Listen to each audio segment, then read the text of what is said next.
Hello दोस्तों, यथार्थ Hindi education classes में आप सभी का स्वागत है। आज की प्रैक्टिस सेट में हम पढ़ेंगे आधुनिक काल से संबंधित महत्वपूर्ण प्रश्न, जो कि हिंदी टीजीटी पीजीटी के लिए काफ़ी इंपॉर्टेंट हैं और पहले नेट आदि की परीक्षा में आए हुए भी हैं। तो चलिए स्टार्ट करते हैं। पहला प्रश्न है आज का, निम्नलिखित काव्य संग्रहों का काल क्रमानुसार सही अनुक्रम रेखांकित कीजिए। सही अनुक्रम बताना है इन रचनाओं का, और राइट आंसर ऑप्शन ए है इसके लिए, भग्नदूत। ऑप्शन ए राइट आंसर है, भग्नदूत, मंजीर, चाँद का मुंह टेढ़ा है और सखी। अगला प्रश्न है, निम्नलिखित काव्य आंदोलनों का सही अनुक्रम बताइए। इन काव्य आंदोलनों का सही अनुक्रम बताना है, इसके लिए राइट आंसर ऑप्शन सी है। पहले नकीनवाद आया, फिर नई कविता, अकविता और उसके बाद युत्सुवाद। ठीक है, इन कहानी आंदोलनों का यह सही अनुक्रम है। अगला है, निम्नलिखित रचनाओं को उनके कवियों के साथ सुमेलित कीजिए। इन रचनाओं को उनके कवियों के साथ सुमेलित करना है, इसके लिए राइट आंसर ऑप्शन बी है। ए का चौथा है, बात बोलेगी, शमशेर बहादुर सिंह की है। साम्राज्ञी का नैवेद्य दान, राइट आंसर इसके लिए अज्ञेय है। सी का पहला है, यमुना के प्रति केदारनाथ अग्रवाल की रचना है। और अकाल में सारस केदारनाथ सिंह की रचना है। अगला प्रश्न है, निम्नलिखित काव्य कृतियों तथा उनके कृतिकारों को सुमेलित कीजिए। काव्य कृतियां उनके कृतिकारों के साथ सुमेलित करनी है, ऑप्शन ए राइट आंसर है। ईश्वर की अध्यक्षता में, ईश्वर की अध्यक्षता में लीलाधर जंगूड़ी की रचना है। अबूतर कबूतर, यह रचना है उदय प्रकाश की। आत्महत्या के विरुद्ध यह रचना है रघुवीर सहाय की। और जलसाघर, यह रचना है श्रीकांत वर्मा की। अगला प्रश्न है, रचनाकाल के अनुसार लंबी कविताओं का सही अनुक्रम बताइए। इसके लिए राइट आंसर ऑप्शन सी है, प्रलय की छाया, असाध्य वीणा, पटकथा और कन्हार। अगला क्वेश्चन है,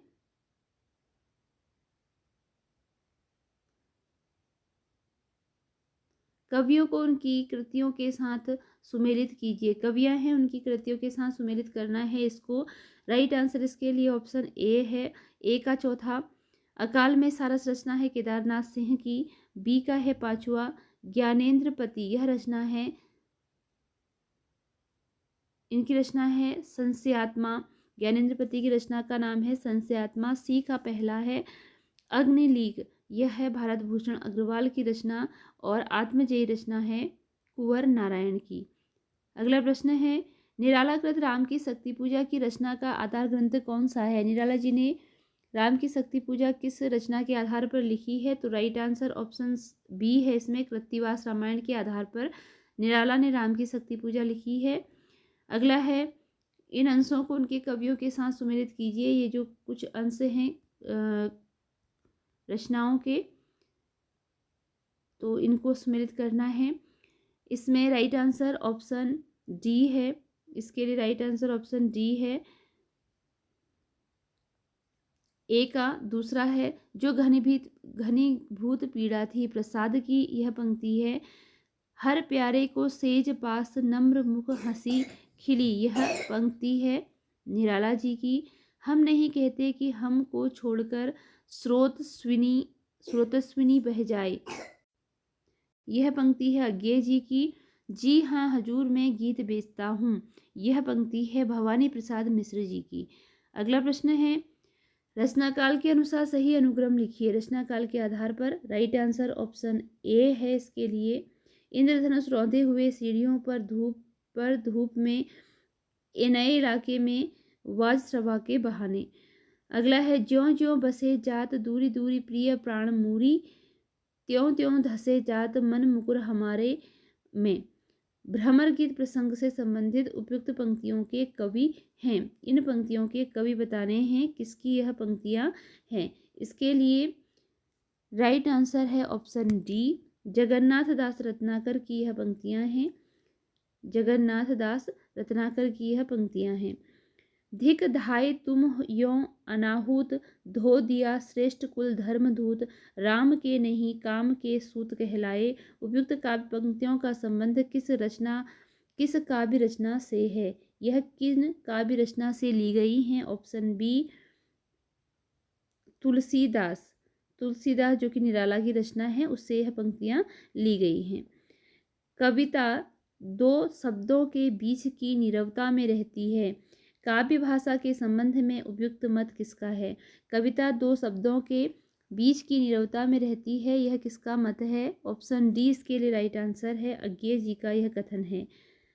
रचना काल की दृष्टि से निम्नलिखित कृतियों का सही अनुक्रम बताना है। ऑप्शन डी राइट आंसर है, पल्लव, कामायनी, दीपशिखा और कुकुरमुत्ता। रचना काल की दृष्टि से निम्नलिखित कृतियों का सही अनुक्रम है। ऑप्शन बी इसके लिए राइट आंसर है, युग की गंगा, सतरंगे पंखों वाली, फूल नहीं रंग बोलते हैं और मिट्टी की बारात। दुख ही जीवन की कथा रही, क्या कहूँ आज जो नहीं कही। उपयुक्त पंक्तियाँ किस कविता से उद्धृत हैं? राइट आंसर ऑप्शन ए है, सरोज स्मृति निराला जी की रचना है, उससे यह ली गई हैं। रचना काल के आधार पर निम्नलिखित कृतियों का सही अनुक्रम है। रचना काल के आधार पर राइट आंसर ऑप्शन ए है, साकेत, कामायनी, कुरुक्षेत्र, अंधा युग। अगला प्रश्न है, रचना काल के आधार पर निम्नलिखित कृतियों का सही अनुक्रम है। ऑप्शन ए, भारत भारती, रस कलश, उर्वशी और संभूक। अगला प्रश्न है,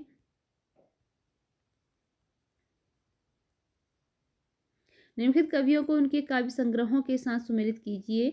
कवियों को उनके काव्य संग्रहों के साथ सही सुमेल करना है, तो इसके लिए राइट आंसर है ऑप्शन सी, ए का तीसरा है।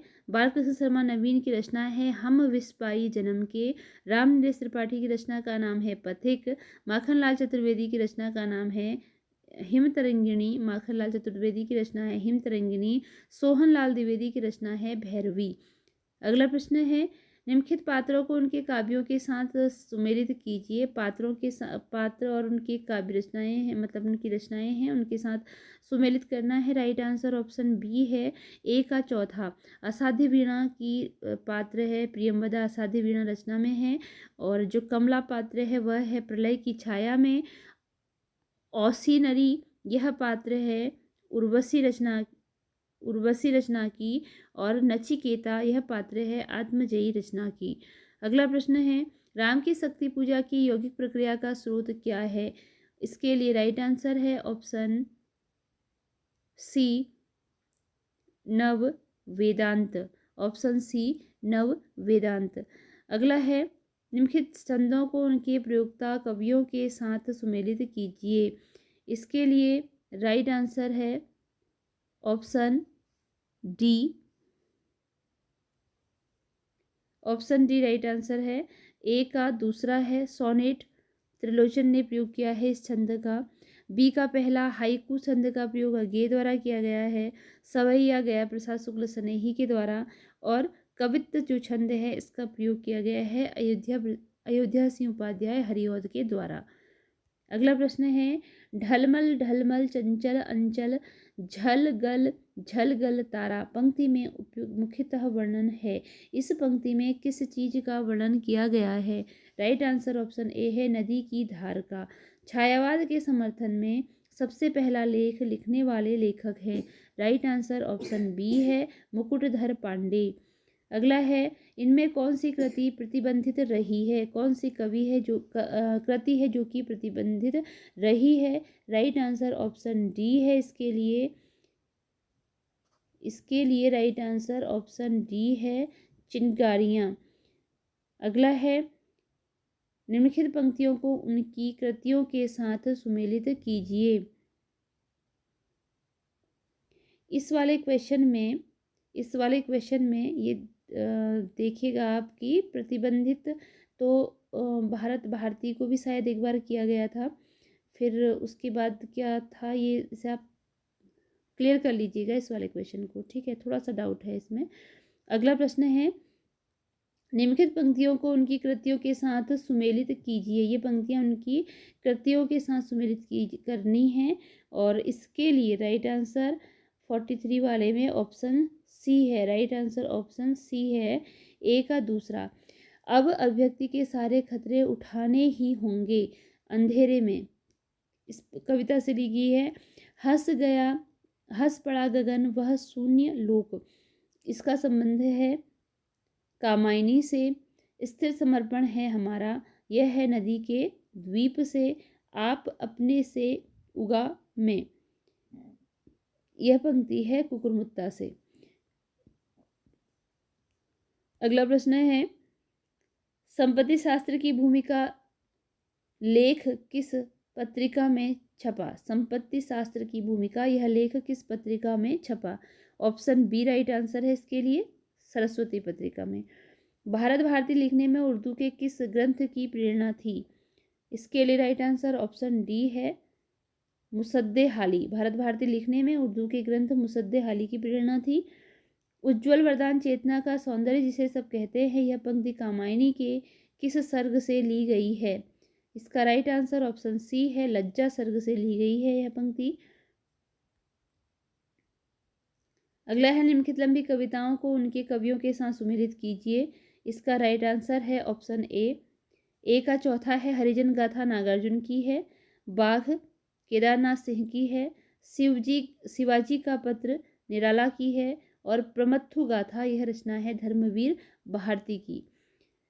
यह अभिनव मानव प्रजा सृष्टि दुयता में लगी निरंतर ही वर्णों की करती रहे वृष्टि, ये काव्य पंक्तियां किस कवि की हैं? इसके लिए राइट आंसर ऑप्शन ए है, जयशंकर प्रसाद की यह काव्य पंक्तियां हैं। अगला है, निम्नलिखित कवियों को उनकी कृतियों के साथ सुमेलित कीजिए। कवियों को उनकी कृतियों के साथ सुमेलित करना है, इसके लिए राइट आंसर ऑप्शन बी है, ऑप्शन बी राइट आंसर है। ए का तीसरा है, सत्यनारायण कविरत्न ने भ्रमरदूत लिखा है, जगन्नाथ दास रत्नाकर गंगा लहरी, रामचरित उपाध्याय देवदूत, वियोगी हरि की रचना है वीर सतसई। अगला प्रश्न है, निम्नलिखित पंक्तियों को उनके कवियों के साथ सुमेलित कीजिए। पंक्तियों को उनके कवियों के साथ सुमेलित करना है, और राइट आंसर इसके लिए ऑप्शन ए है, कितना अकेला हूं मैं इस समाज में, रघुवीर सहाय की पंक्ति है। पिस गया वह भीतरी और बाहरी दो कठिन पाटों बीच, यह पंक्ति है मुक्ति बोध की। वे पत्थर जोड़ रहे हैं तुम सपने जोड़ रहे हो, यह पंक्ति है नागार्जुन की। मैं ही बसंत का अग्रदूत, यह पंक्ति है निराला की। इसी के साथ आज की यह वीडियो यहीं पर एंड होती है। मिलते हैं अगली वीडियो में कुछ नए प्रश्नों के साथ। धन्यवाद।